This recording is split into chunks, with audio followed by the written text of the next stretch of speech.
Alright, hello guys, welcome back to my videos and my channel. Today we are going to do a, I don't know really what you call it, but it's going to be a video on the chameleon. She's gone into shed, and let me just turn the camera around and yeah, as you can see, let me just open it up, you can see better. As you can see, she's starting to shed back there, and I'm going to bathe her. I'm going to bathe her to help her with the shed and then it doesn't get stuck. So I'm going to do a video on that. Also, just a few minutes ago, I take a cactus thorn out of the bearded dragon's jaw. It was in there pretty deep. So yeah, but he's okay. There's no bleeding because they've got thick skin. So it hasn't gone into the actual muscle, I guess you probably best way. It was just in its skin, but it was in there pretty good.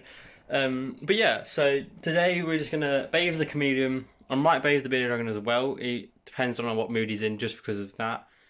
I might bathe the leper geckos as well. The male seems to be out, so that might be a possibility as well. But anyway, I'm gonna go run the water, and then I'll come back when I've got that done. Okay, guys, so I have got the tub of water. When you're bathing your reptiles, you don't want to be really cold or really hot.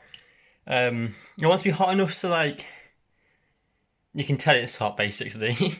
And also I'll tell you a few ways where you know if it's too hot for your animal or not as well when we're doing it.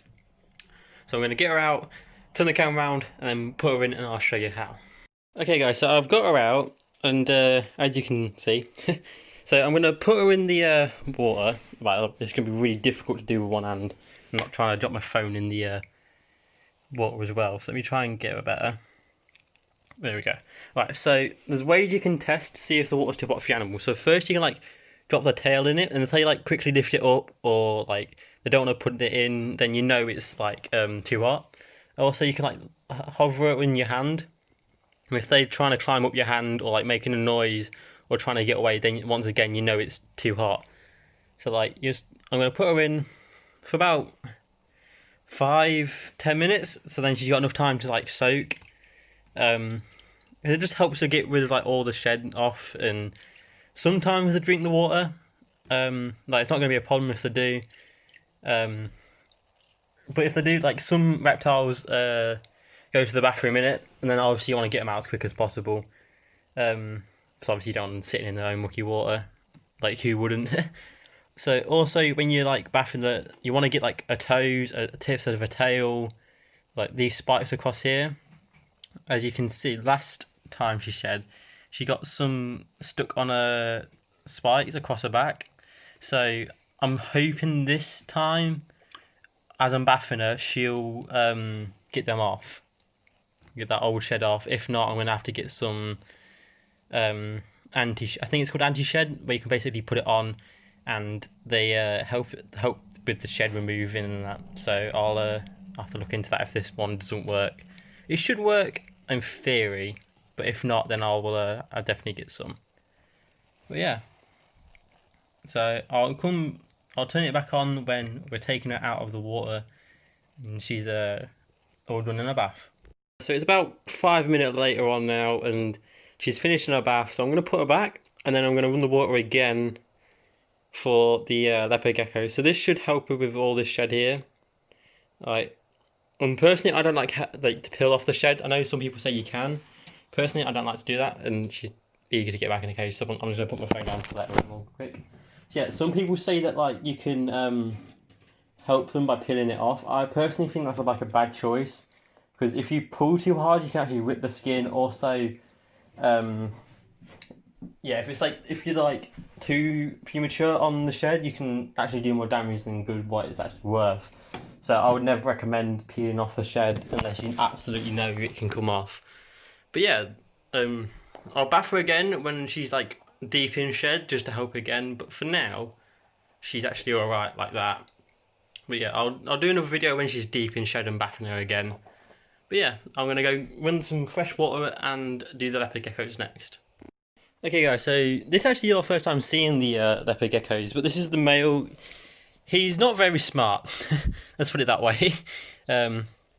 He's like really, really friendly as well. Like I can oftentimes just sit and watch TV with him, and he doesn't do out.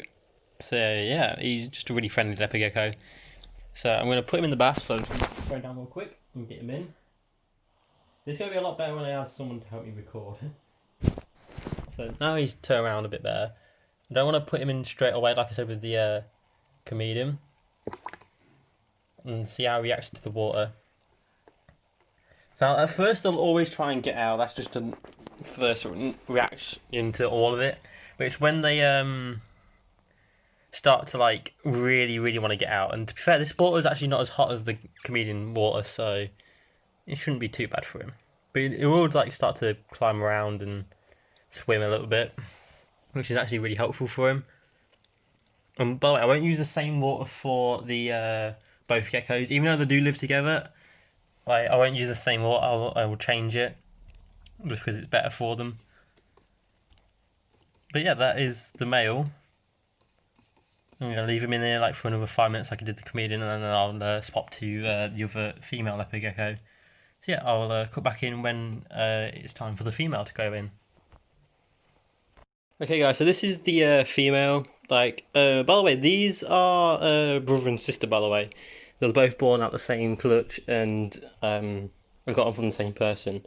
And on the female, on her back toe, she does have some stuck shed. So hopefully this bath will help her get her off.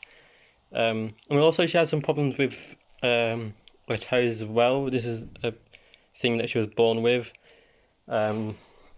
So yeah, she has problems climbing, but it's not like a really big like problem for her. She just has a problem gripping onto things, and yeah. So to be fair, the female gecko prefers the water more to the male, but she isn't as friendly. Like oftentimes she's bit me, but that was during mating season for the geckos, and so I would think she was just being a little bit defensive over that. But yeah, she has bit me 4 times, I think. But like I said, it was during mating season, so it's understandable why. Yeah, like I said, I'm gonna leave her in the water for 5 minutes. I'm just gonna turn the camera on. The water for 5 minutes, and then put her back in. If you did like this video, then leave a like, and if you enjoy what you're watching, then subscribe. So I will do more videos on this kind of topics as well. Also, I'll probably bath the bearded dragon next week. He's just in a bit of a mood today, so I didn't really want to get him out, and he's not really handleable yet. He's still a little bit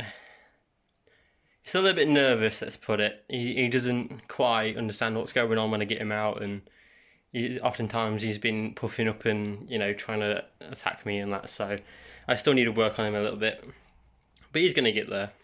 So yeah, if you liked the video, then subscribe and leave a like. Also, let me know what you thought of the video. And that's all I've got to say, and I'll see you in the next one.